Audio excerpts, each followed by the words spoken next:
Good morning. I don't think I'm deserving of very much that Neelu said, but thank you very much. I've always admired people in manufacturing.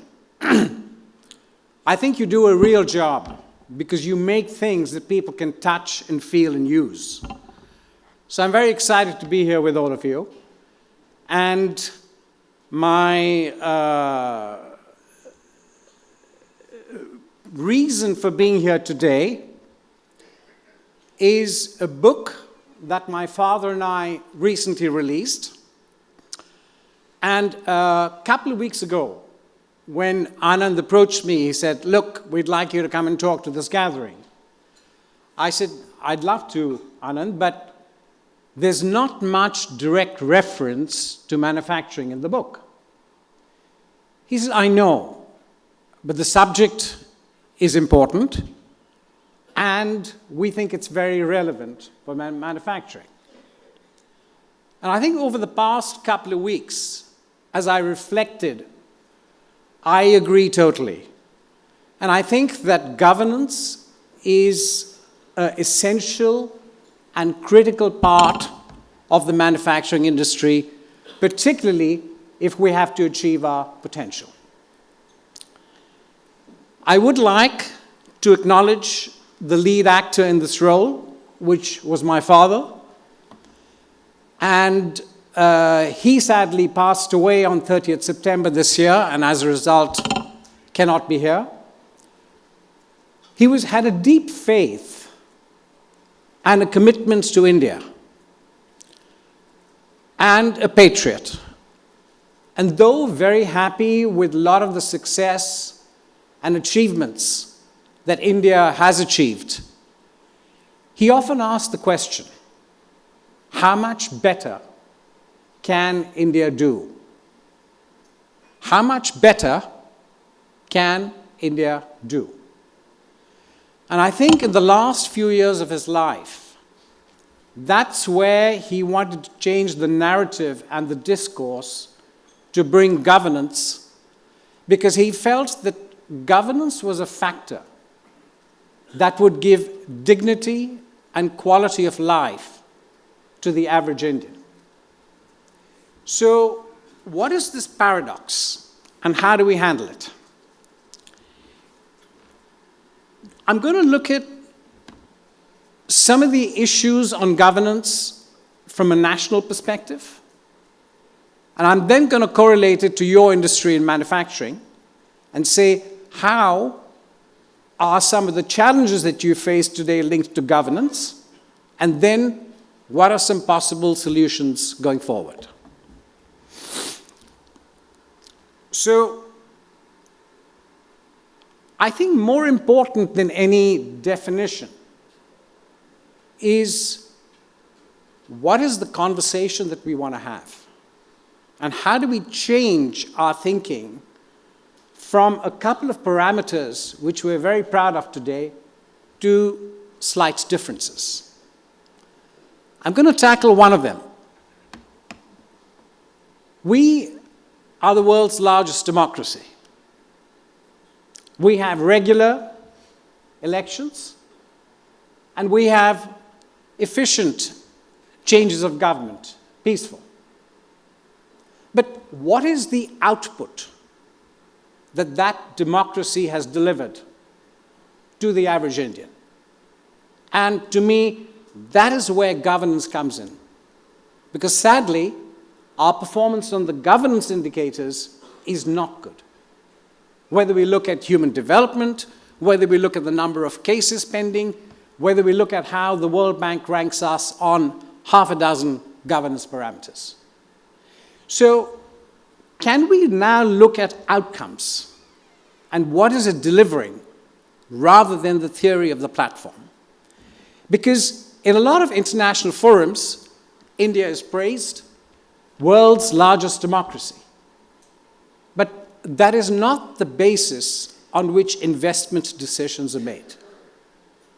Those same liberal democracies, when it comes to their financial investment decisions, are questioning India's governance. So my suggestion is, let's change the narrative. We're proud of our democracy, but how do we get better at governance? I think there's a second related conversation shift. We take a lot of pride in macroeconomic figures, and deservedly so. And I think our governments since independence have done a lot of work and brought us to where we are today. But going forward, I don't think it really matters if we are the 5th largest economy or soon to be 4th. Or are we growing at 6% a year? Because that's going to happen automatically, whoever's governing us. Because of people like you in the room and others. So how do we change the conversation to social factors? You know, what is the state of primary education and public health in rural India? Do we feel complacent that we are the 5th largest economy, soon to be 4th? Or do we have sleepless nights about how some of our lesser fortunate countrymen live? Let me give you an example of yesterday. There's a person who worked in our home for many years as domestic support. So when he retired, I said, look, Sundar, I'm going to give you a pension, and medical insurance for your wife and you is free for as long as you'll live. He lives about 60 kilometers from Madurai. 2 days ago, he called me. He said, I need a surgery. I said, don't worry, you're covered, your insurance policy. It's not Ayushman Bharat. It's from one of India's largest insurance companies. You're covered. He goes to a hospital which is on the approved list. And I get a call, sir, the cost is 1,30,000, please deposit 70%. I said, why? It's part of the insurance network, right? So those are the issues we need to solve so that common people going for their basic requirements are treated with the respect that they deserve. What is the connect with manufacturing? So, as I said, the attempt is at a macro country level, how do we change the conversation? Democracy, great. Economy, great. But what's the output? And what does it mean for the dignity and quality of life that the average Indian entails? So, reflecting over the past couple of weeks, I believe that governance is possibly the most critical factor for the manufacturing industry. And that is what is going to be your productivity multiplier. Because if you lose a day because of power outage, you've got costs. You have a delay because of approvals, you've got carrying costs. And if your court case is not resolved, soon you start thinking, do I relocate to another location? Because I just can't get on with things. So these are the factors we've got to look at. And how do we improve the velocity and the predictability and timeliness of approvals for the manufacturing industry? What is India's manufacturing landscape? So I'm going to throw a few questions. And anybody, just raise your hand, or don't even raise your hand, just answer, please. How many factories do we have in India? Please? Sorry? No, not you as a company, totally in India. How many factories are there?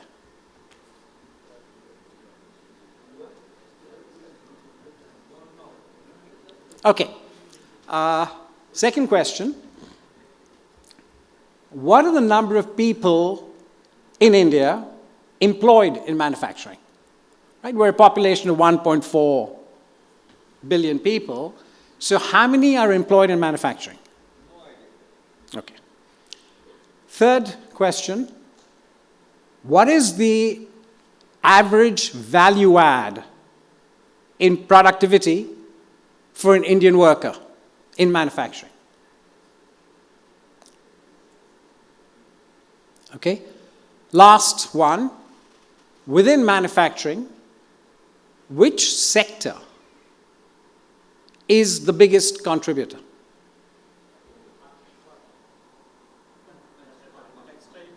Okay, yeah, yes, it is textiles.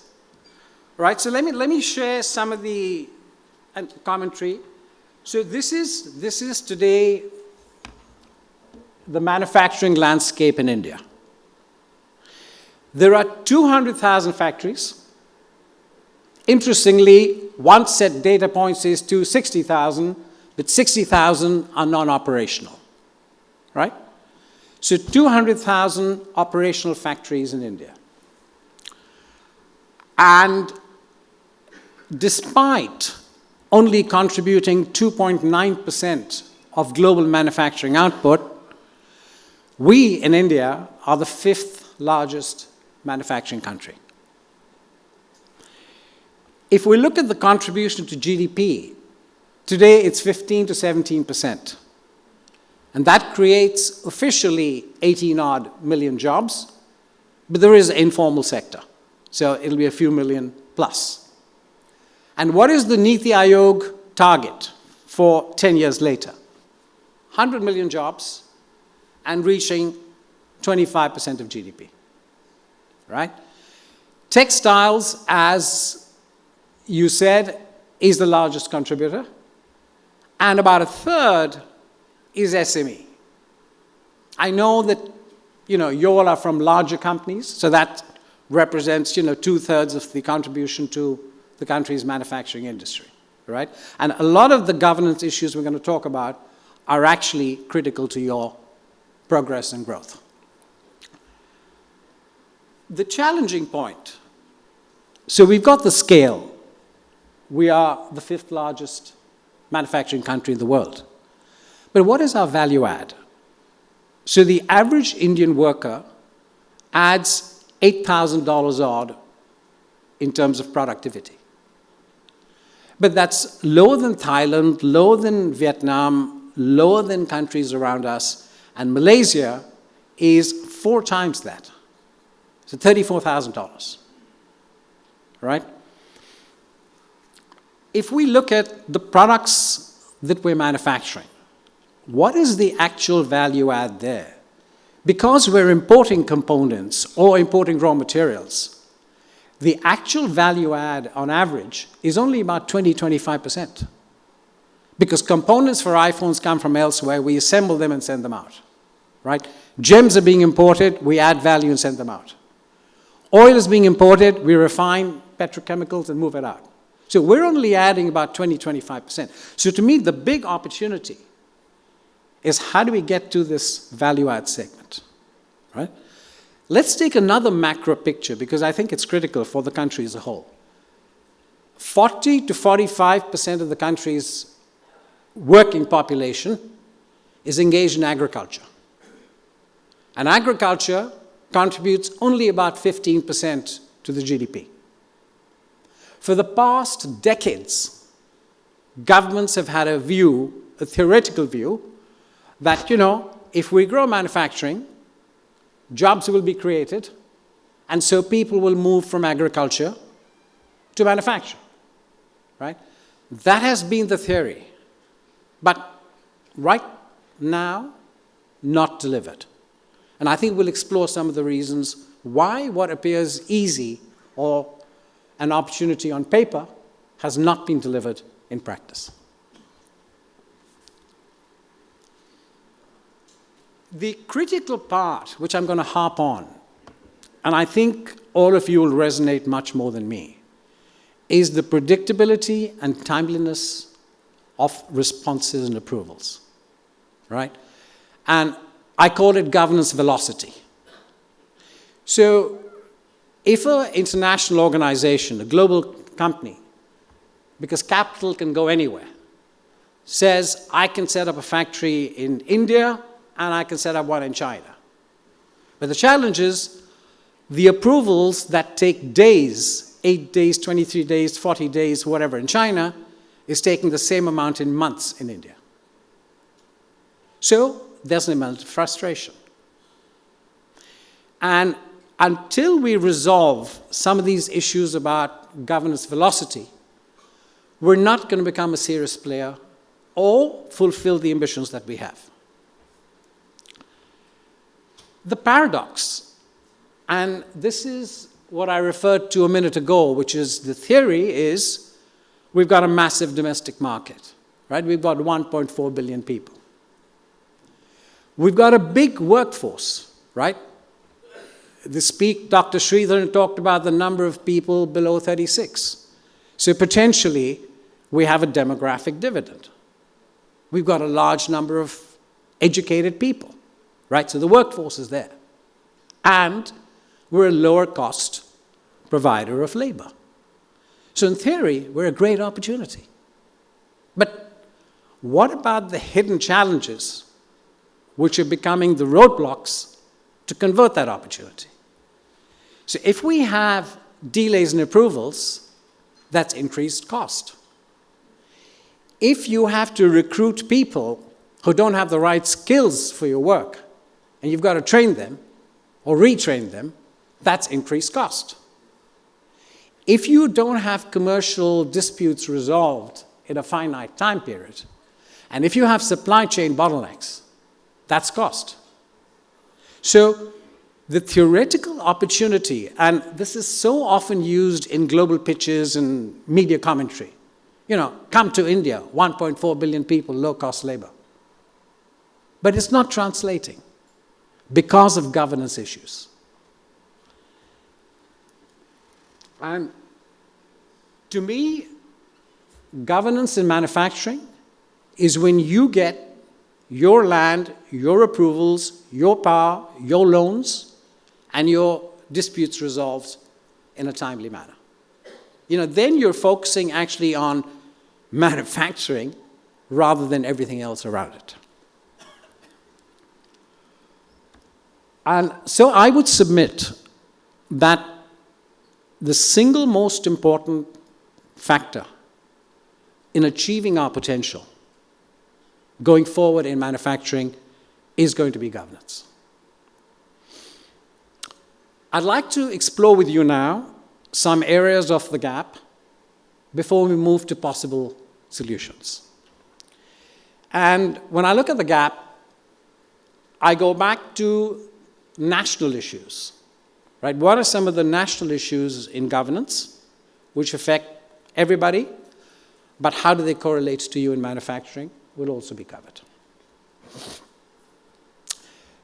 I think where governance has challenges is on multiple fronts. And I've put them under 6 categories. So we have a political challenge. We have legislative concerns, administrative, judicial. We've got a challenge with federalism and with human capital. So I'm going to address each of them one by one so we can see, are there solutions? Can things happen about it? Let's take political. So it is said that the last elections cost 1,000 crores. And where is that money coming from? So if the entire system of political funding is going to be an opaque one, how do we expect transparent regulation when it is made? So I was on a panel last month in Delhi, and the conversation centered around this whole thing, how do you move money into a more transparent kind of system? And one of the ideas came about is, listen, let's just open it all up. So anybody wants to donate any amount of money to any political party, do so, but list it publicly, right? They want to hold a dinner and say 1 lakh per seat, fine. But it needs to be in the public domain. Because as long as we don't crack the issue of political funding, challenges with money trail and related issues that money trail brings up. So we're now finding that a lot of our, and this is not just in central parliament, it's in state assemblies as well. Right, so money power is dominating. That's leading to different kinds of people getting involved, and the entire ecosystem gets a bit jaded. The second one is legislative. Who is representing your interest as a manufacturing company or a manufacturing industry? So since 1952, first Parliament onwards, the amount of time that be it State Assembly or parliamentarians are spending is becoming less. So the number of days they're meeting is reducing. The amount of time they're spending in passing important bills is down to minutes. You have other critical bills being passed with a voice vote, no discussion, right? So how do you get your interests as a manufacturing industry into the agenda? And I think that's where bodies like IREM are critical, because it's when you get a combined voice, and how do you raise your agenda in the eyes of our, legislative leaders, becomes a critical issue. So voice and getting enough attention to manufacturing industry issues is got to be something that's worked on collectively. So constructively and responsibly, you'll need industry bodies like this to raise that voice. Ease of doing business, right? You all know that's a critical factor in terms of people investing. Your own organizations investing more, or new people entering the marketplace. Now, why, if we're the fifth or soon to be fourth largest economy, why do we rank 63? And why do we rank 49 in the efficiency of our bureaucracy? Right? Earlier this year, cost of funds, right? Earlier this year, Fitch retained our rating, BBB-. We were looking for an upgrade. One of their criticisms was, and a lead factor they mentioned, was corruption. So where do we stand on corruption perception index? 96 out of 180. So this is now the administrative challenge. Judicial, enforcing contracts or ease of enforcing contracts is an essential part of doing business. So if we rank 163 out of 190, it's not the best advertisement for attracting new business or manufacturing to India. And I think these are the issues that, where that obvious opportunity, 1.4 billion people, low-cost labor, large workforce, which in theory is great, are not materializing. So China plus one is not a reality. And these are the issues we need to be tackling to make it so. Federalism is both an opportunity and a challenge. It's an opportunity because each state or each union territory can innovate, so we have lots of opportunities for new ideas to come about. The challenge is when it's not consistent. So NCR is National Capital Region, which was created so that Delhi and surrounding areas, some in UP, some in Haryana, and some in Rajasthan, could move together in terms of a larger scale of planned infrastructure, right? But how do you plan infrastructure in a combined basis where one's a union territory, Delhi, one's in Haryana, one's in UP, one's in Rajasthan, and they each have separate regulations? So you come up with an idea, but you don't create the framework to implement it, right? A very local issue. Delhi pollution is talked about year after year after year. But it's not going to get solved because there isn't the right structure for it. You've got an LG versus a CM, you've got a Delhi versus a Punjab, you've got 3 municipal corporations, right? So what somebody needs to do is empower one body and one authority saying, look, you're responsible and now empowered. Until that happens, it's not going to get fixed. So these structural issues, which are management issues, which can be changed, right, are causing these lacunas. Finally, human capital. And the government's own reports, ACER data and skill reports, are pointing out the lack of effectiveness in our education system, both in a graduate level and at schools. So I'm very excited about the fact that there's a new body that's been announced. The cabinet's approved it yesterday, that there's going to be a new body governing all education in the country, so combining UGC, NET, different ones, and I hope the future is better. But right now, there's a challenge in the quality of education in terms of output, right? And here again, I'm connecting governance with output. Meritocracy.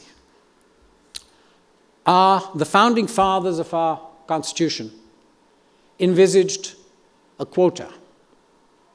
15% for scheduled castes and 7.5% for scheduled tribes.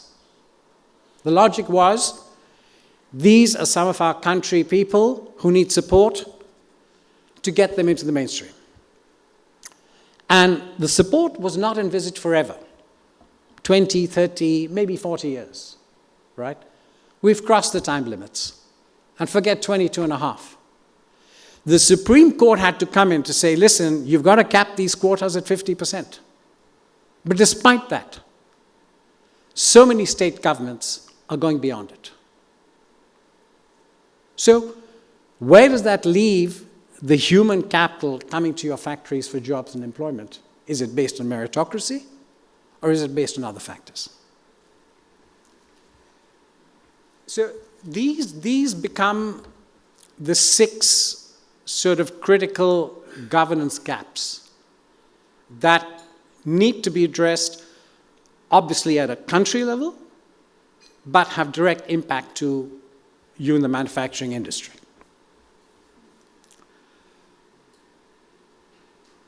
It's not all negative or challenging, because there are great success stories happening within the country. But these are in pockets. So the number 1 industrialized state in the country is Tamil Nadu. 40,000 factories. So I mentioned 2 figures earlier. 200,000 operational factories, 260 is the total figure. So this 40,000 is a big share of that, right? But Tamil Nadu gave predictability and gave timely approvals. And so that became the magnet, and industry moved to the state. And that, along with Maharashtra, where we're sitting, and Gujarat, make up the top 3. But if Tamil Nadu can do it, so can every state. Right? GST. Now, I know it's human nature to criticize, and there are still critics of GST. But what it was and what it is today is a big game changer. Right? Akshay Patra, the world's largest school meal program, delivered on quality, on time, 6 Sigma. Executional excellence, governance. So we've got these pockets. And what are they doing right? And how can we then build and leverage on what they're doing to move it to a larger scale? So this is now looking at some thought starters going forward. I'm going to call this a 3-pronged or a 3-pillar possible solution. And I think the pillars tackle the 3 components that are holding us back at the time with the gaps. So there's an issue of transparency or integrity. So it's more the transparency kind of story. there's an issue of velocity, which to me is the all-important, the timeliness, the predictability, so the velocity. And then there's the capability factor, so which could be a skills gap or... Now, in these three areas, there's enough global proofing, which is ideas that other countries have introduced and have succeeded in.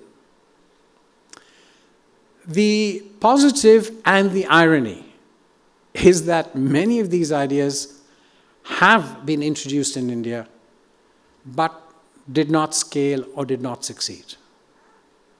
But that does not mean that they can't be revisited or brought back. And I think if you all as an industry group like any of them, you need to feed into the IRM team and say, listen, let's build on that because that can be voice and momentum to take some ideas forward. So let's tackle, the UID is an India success story. And the Aadhaar card is something that's talked about globally. So if we can achieve one identity for 1.4 billion people, surely 200,000 factories should be manageable. Now, there again, so from LIN to GSTN to PAN, can it all be combined in one? And there have been efforts. But those efforts were introduced by different multiple ministries, and so it's not coordinated. So you just need one central authority saying, listen, we're going to put it all together, and that saves time and effort and inspections for each of you. All right? On velocity, I'm going to spend a bit more time. So Vietnam created ready-to-manufacture zones. So imagine if there's plots of land that are available, developed, you've got power, you've got environment clearances, and if you're thoughtful, you've even got work housing nearby and a bit of a community so that workers can come and live and have some dignity of life around them. And so all the manufacturer has to do is you make your decision and you kind of plug and play. So you're up and running in 2-3 months because your approvals are in place, your ecosystem's in place. So Vietnam added 400 factories in less than 3 years, all new ones coming to the country, right? India tried it. So in the Mumbai-Delhi corridor, this was tried. But the execution was faulty. In some cases, the land was not yet fully acquired, or the approvals were not in place, and so the scheme didn't succeed. So it's idea, but it's also the execution part, which becomes critical, right? Let's look at the velocity tracker. I'm told the PMO works with a velocity tracker for big projects. So if they're delayed, there's a red highlight. But if there's a digital dashboard for any approval, and it's just publicly out there, so X days after submission, there's a red highlight if it's not approved. And let's have districts compete with each other. Now, I know the skeptic will say, and sadly it did happen, which is it was tried in one state, so what the officials are doing is, to avoid the delay, they would close the file rather than approve it. So the person had to make a fresh submission. But all right, one can find solutions to all those little tricks. But at the end of the day, if it can be publicly available with a bit of a good intention about, working towards that direction, we can make progress. And the last one on velocity is, I said there's about a third of the industry, which is manufacturing industry, which is in the SME category. They don't have the resources you all do, right? So for them to spend time on inspections and certifications, they can be given some support. So Singapore has very successfully gone on to self-certification, use remote monitoring through digital means. And, we've got all the technology here in India. So it can be used to support segments of the manufacturing industry. And the last pillar is on the capability things. And I think this is much more relevant to you all, the big boys. There is a skills mismatch. And if your organizations provided training programs which could also get accredited with the necessary authorities, right? You're one, attracting the best talent to come to you, but you're also retaining them for the future. And obviously, you're doing the country a good because over 5, 10, 15 years, there's a much bigger pool of skilled, relevantly trained. So you become the campus. And obviously, get some benefit for it. And the last part is, how do you modernize parts of the industry? So there can be incentives to upgrade one machinery to a larger capacity. Sustainability is a big thing for you all. So how do you incentivize to get more sustainable equipment and machinery? Now, these kind of schemes have all been practiced elsewhere and succeeded. They've been tested in India and not succeeded. What's the gap? The gap is governance.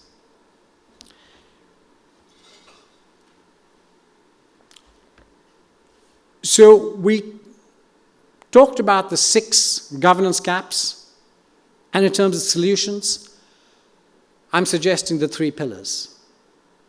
Ideas can be added onto those pillars, but more important than ideas is how do we effectively execute those ideas and then scale them countrywide. If India was to get it right, and here I'm talking just in the manufacturing space, could we be looking at 8+%? Could we achieve the 100 million target that Niti Aayog has set? Right? Could we genuinely become a China +1 alternative, which today we are on paper, not in practice? And my submission is that the governance factors are the ones that will make the critical difference. And I have 2 thoughts I'd like to leave you with. Because the 2 thoughts to raise as far as governance is concerned, one is collective voice, right? So as an industry group, you come together and you identify 1, 2, 3 priorities and you work on them. So each year there's a different priority and it moves year on year. So responsible and constructive collective voice is critical. The second one, and that takes me back to a conversation I had last night. I was driving in an Uber from South Bombay back to the hotel. The gentleman driving me had an unusual background. He was a data center manager.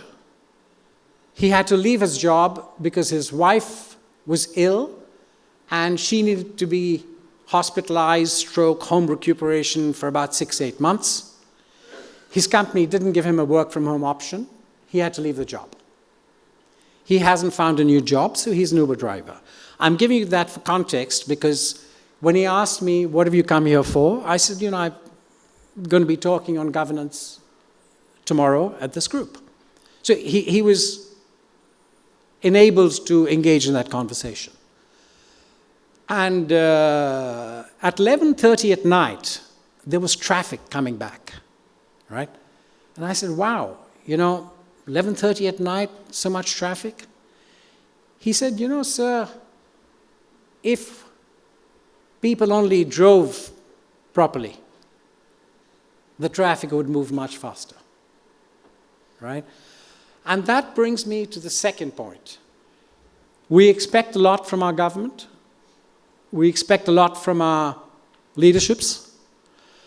But I would urge you that if each of us took a little bit of responsibility on ourselves, which is, how do we increase our own sense of civic sense and civic consciousness, all right? That will make a significant difference to governance in the country.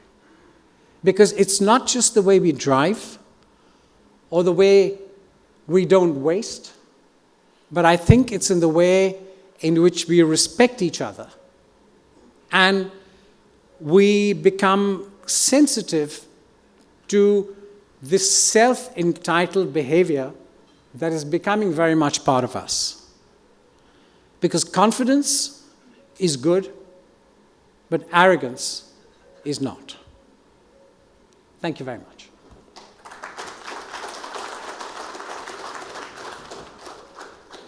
If we have any questions, please do put up your hand. We'll send a mic to you there. Can we send a mic to that gentleman?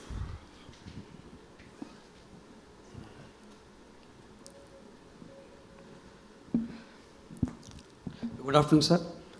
I have one question. One of the point, what you have seen, their quotas and meritorious, all these things. What kind of suggestion we can give the government of India? Okay, I will start up. Sorry, sir.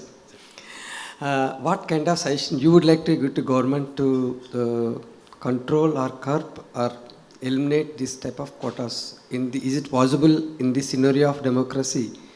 It's really pinching us. I think sadly, it's not going to go away, it's going to get worse. Because all political parties support it. All right? So it's not a question of one versus the other. So to expect the political system to say, do away with quotas, or even stop at the current 50%, I think sadly is not going to happen. Okay, one more alternate. I felt that there are government quotas are there in the government sector, not in the private sector. So far, touchwood. If government takes such a stance to convert some of the major government organization to private, semi-private, could it be avoided? Okay, so I think I'm going to thank you for that. I think there are two opportunities, right, which can make a significant difference to industry as a whole and governance also. If you take agriculture, which is the biggest segment in India, right, 40% of, one of the most successful agriculture stories is actually Israel, right? From a desert land, they've become one of the most productive agricultural economies. What they did was a combined collaborative effort. So they had government, they had the academics, and they had the private sector.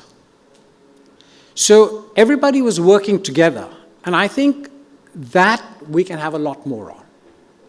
So public-private partnerships are not sufficient and can be used to scale up experimentation. Because private sector is more agile, but government influences policy. So you create pockets, make them succeed, and then leverage both to scale up.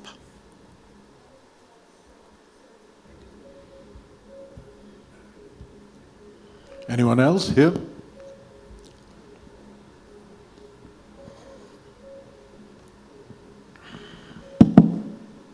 Hello, sir. See, the major difference what I experienced between Japan and India, and my question is related to that what can be the key drivers to align individual, institute, industry and India? How to bring that alignment? Because what I felt in Japan, you'll see everybody is aligned. When a student is acquiring the knowledge in the school, and when he goes outside, he's experience the text what he has studied in the school, right? So what are our limitation as a country, why we are not able to align? Because my personal faith is when these four factors will get aligned, we can grow as a nation. So if I tackle your point about from school to work, I think one of the big challenges and opportunities is redefining our education system. There has been, in the last few years, some positive steps. So the new National Education Policy 2020, the big focus on vocational skills and Skills India, right? Because creating graduates who don't have the right skills to be employed is a waste of time and money.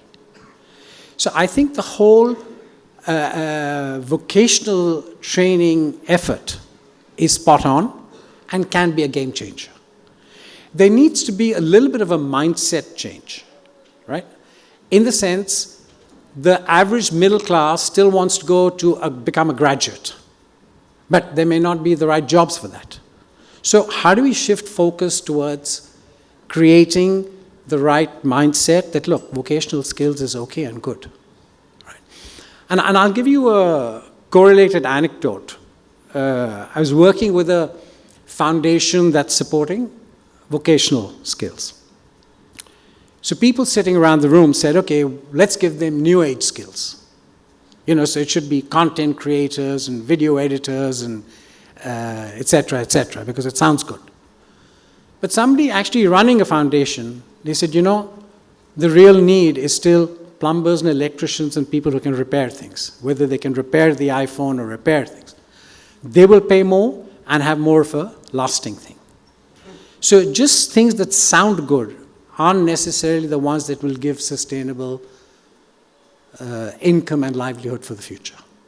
So we need to, one, rethink our entire education policy and link to it, drive a bit of a behavior change initiative that, look, there is dignity of labor in whatever your child does. It doesn't have to be a traditional graduation program and then leading to something which may not take you anywhere. Yes, one last question here, please.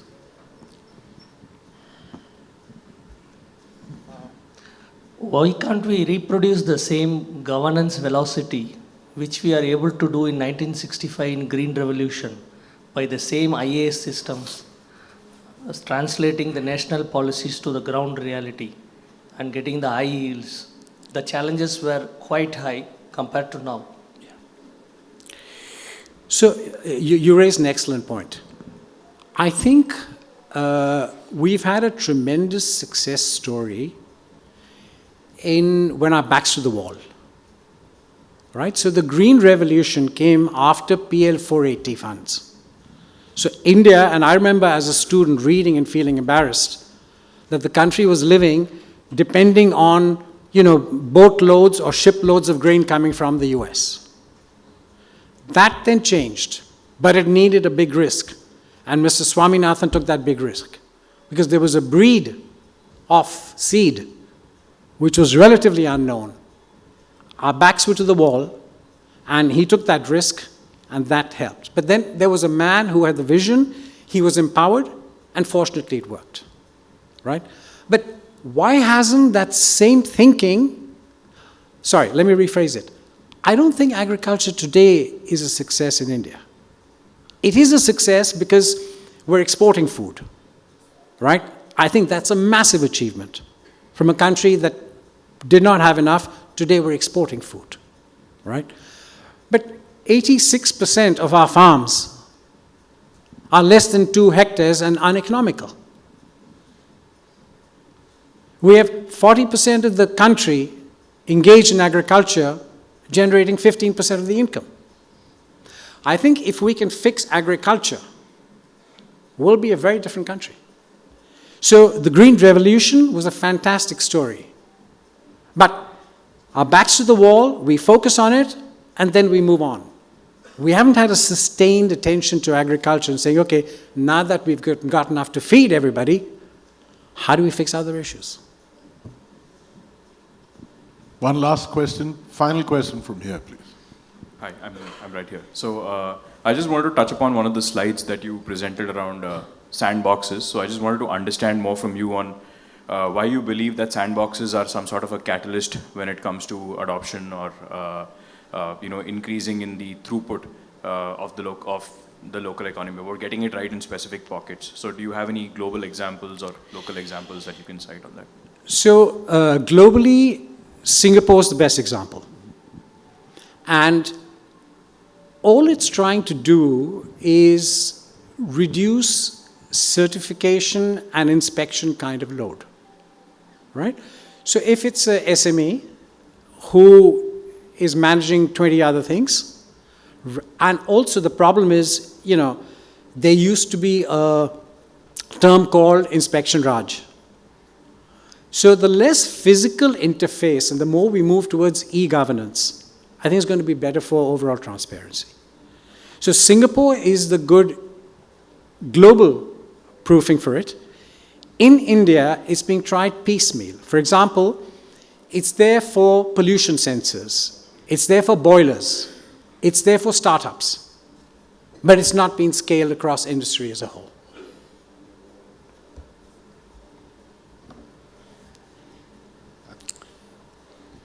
Thank you very much. Sir. Thank you very much.